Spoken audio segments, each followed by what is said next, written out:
Dimanche 26 mars, bonjour à tous et merci de regarder RTI 1, il est 6h30. Après la localité de Kong et d'Anyama, celle de Diabo va aussi bénéficier d'un lycée multisectoriel. Il sera dédié au métier de l'électrotechnique et la pose de la première pierre a été faite par le Premier ministre Patrick Kachi de façon symbolique. Selon le chef du gouvernement, ce lycée permettra à la jeunesse ivoirienne de créer des emplois, mais aussi d'accéder à des secteurs novateurs et porteurs d'emplois. Le compte-rendu de Franck Quadio. Fruit de la coopération ivoiro-chinoise, 7 lycées multisectoriels, dont Ebempe, Agnaman, Yamsokro, Korogo et Kong, ont pour objet favoriser l'accès des jeunes aux emplois relevant des domaines novateurs de l'électrotechnique. Diabo, dans le centre du pays, fait partie intégrante de ce projet et ce coup de truelle marque la volonté de l'État de contribuer à la célérité des travaux déjà entamés. Le choix de la localité de Diabo pour ce projet inclus dans la dynamique de l'année de la jeunesse, ravit les populations. Cette cérémonie marque effectivement le début d'un projet ambitieux qui offrira des possibilités éducatives et professionnelles inestimables à notre communauté, en particulier à nos jeunes, qui constituent en cette année 2023, dédiée à la jeunesse, la cible privilégiée des actions du gouvernement.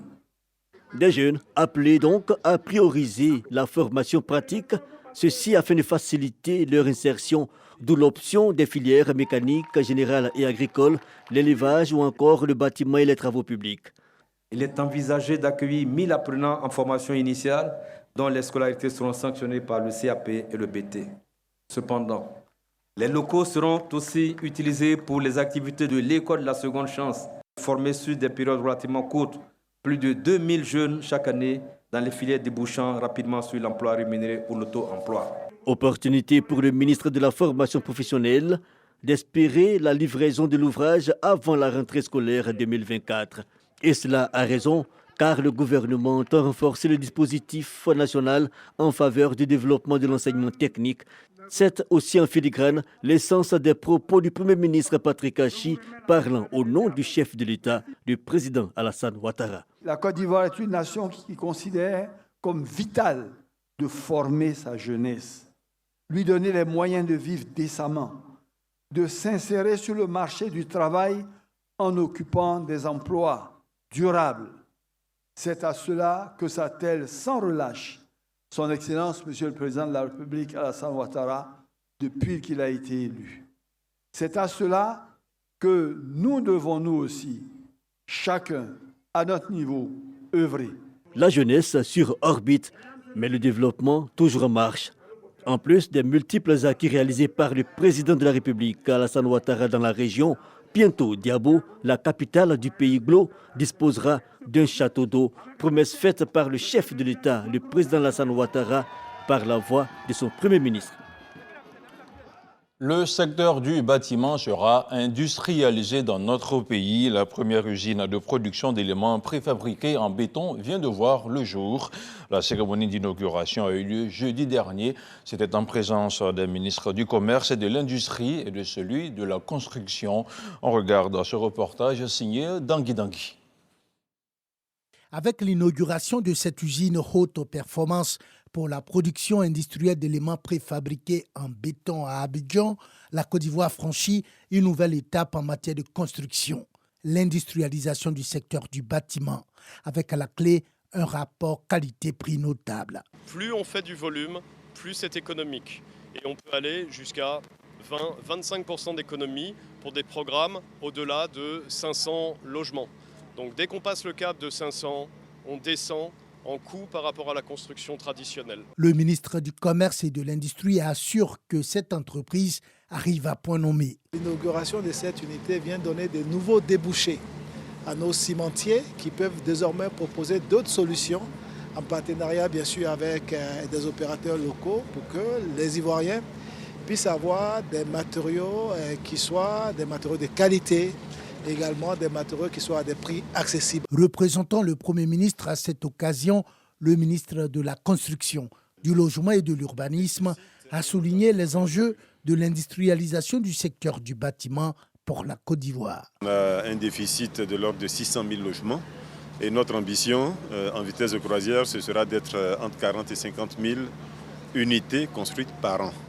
Cela nécessite forcément une certaine industrialisation, un certain niveau d'industrialisation du secteur. Et ça commence par le premier œuvre, mais également tous les autres. C'est pour cela que nous encourageons toutes les initiatives qui consistent à produire ou à aider à produire de façon massive des logements en Côte d'Ivoire. Une visite de l'usine a permis au ministre de prendre la mesure de la performance de cette usine capable de construire vite et bien 100 mètres carrés de murs de béton par jour. On parle maintenant de religion avec plusieurs communautés de la région du sud Comoé qui viennent de recevoir des vivres et non-vivres d'une valeur de 52 millions de francs CFA. Il s'agit d'un don pour les soutenir dans ce moment de pénitence et de prière. Une rencontre au cours de laquelle des prières ont été formulées pour le chef de l'État, le président Alassane Ouattara. Un reportage d'Amidia Rassouba. Des vivres et des non-vivres d'un coût global de 52 millions de francs CFA, dont des cadres de la région du Sud Comoé aux différentes communautés religieuses au nom du président de la République Alassane Ouattara. Une action pour soutenir ces communautés, musulmanes et chrétiennes, en ce mois de pénitence. Nous sommes doublement contents. Pour la cérémonie de prière à l'endroit du chef de l'État, pour sa santé, pour la Côte d'Ivoire, bien vrai que nous sommes dans un mois de prière, un mois de réflexion.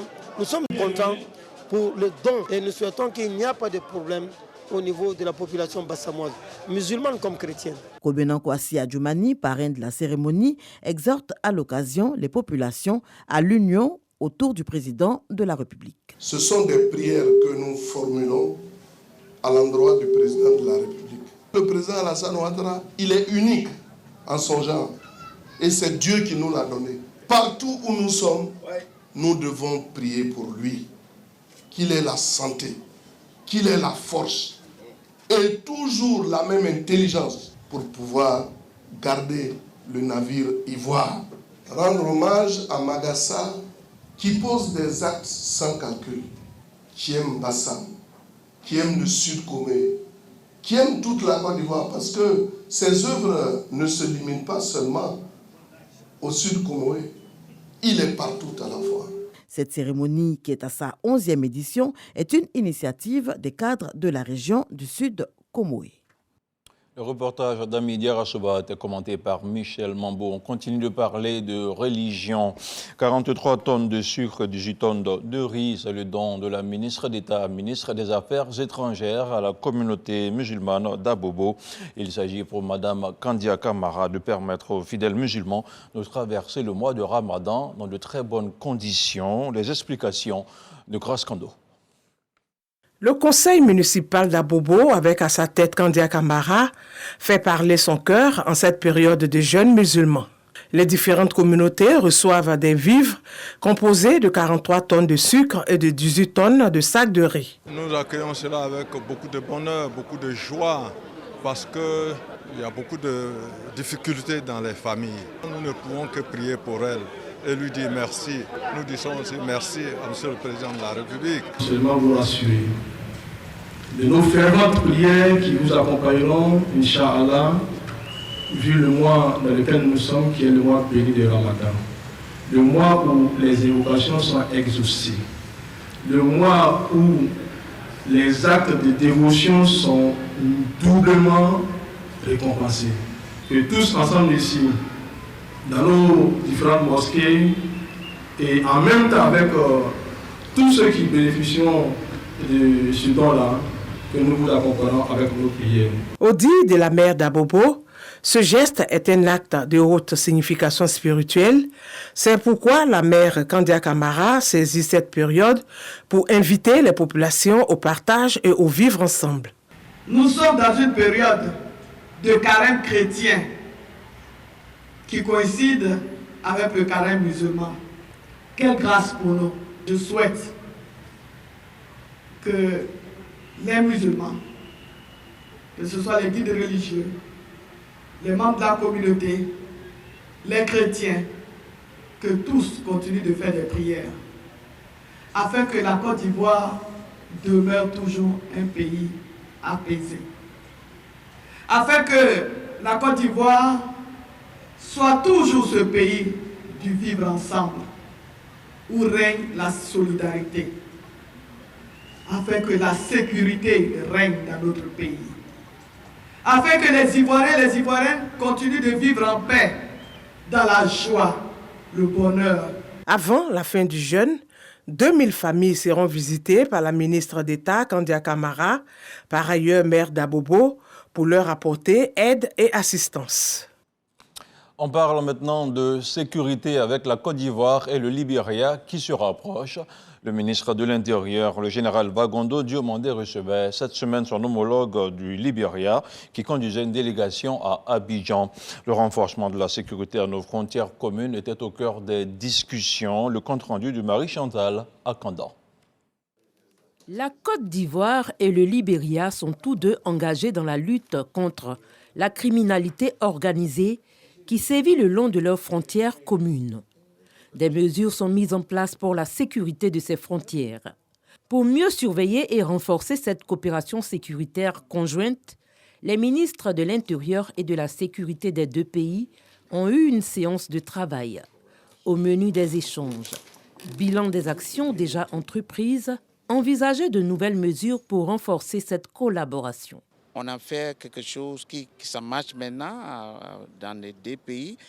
Comment on peut faire encore pour faire bon travail ensemble? Maintenant, on a discuté pour renforcer la coopération. Cette visite de travail nous a permis de faire le point sur l'utilisation des moyens qui sont déployés de part et d'autre et réorienter justement cette coopération en vue de la faire gagner en efficacité.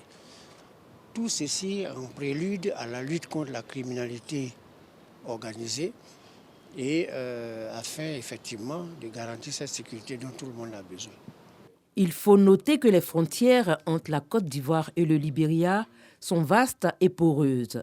Les rencontres entre les ministres de l'Intérieur et de la Sécurité témoignent de la volonté des deux pays de maintenir de bonnes relations de voisinage et de garantir la sécurité de leurs citoyens. Et nous prenons la direction du nord du pays où le député maire de Boundiali a procédé à la pose de la première pierre de la maison de la culture de sa localité. L'édifice sera un centre intégré avec plusieurs types de salles pour la réalisation des manifestations dans le domaine de l'art et des sciences. Selon Maria Toukone, la maison de la culture de Boundiali permettra d'instaurer une vie culturelle permanente. On en parle avec Issa Tchonayo. Boundiali, capitale de la Bagoué, veut devenir une ville culturelle par excellence dans le district des Savanes. Cela passe par la construction d'infrastructures modernes. Consciente de cela, la ministre Maria Toukone, maire de Boundiali, va doter dans les mois à venir la commune d'un palais de la culture. Elle vient d'effectuer la pose de la première pierre de cet édifice à la grande satisfaction des autorités locales. Je vois que Boundiali bouge. Et vraiment, c'est formidable. Et je voudrais féliciter la population de Boundiali pour tous ces efforts qui sont faits. Et cela me rassure parce que je sais que le corps préfectoral aura sa part. Pour la première magistrate de la commune de Boundiali, la culture est un levier important du développement.